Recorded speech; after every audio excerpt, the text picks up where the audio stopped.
Welcome to the Rim Break Rodeo. We hope this video helps. You're starting now? Plug the Nest Mini into power and listen for the startup chime. Open the Google Home app and sign in with your Google account. The app discovers new devices automatically.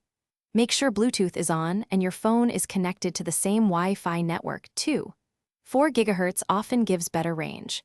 You'll be prompted to confirm the device. Tap Add, then follow the short pairing prompts so the speaker and app can talk to each other. Once added, select the Nest Mini and assign it to a room so routines and controls stay organized. Walk through the setup flow, confirm Wi-Fi, grant necessary permissions, and allow any firmware updates. Updates improve performance and security.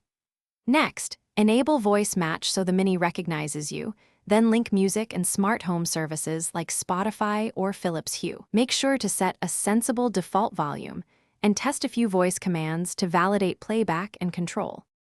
You're almost done.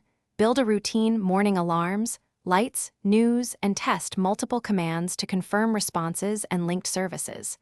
If you use multiple speakers, group them for synchronized multi-room audio. Make sure each device is named clearly in the app. Review privacy settings in the Google account to manage voice history and microphone access. If the Mini becomes unresponsive, perform a factory reset by pressing and holding the center for about 15 seconds. This clears settings. Thanks for watching. Consider subscribing if we helped you.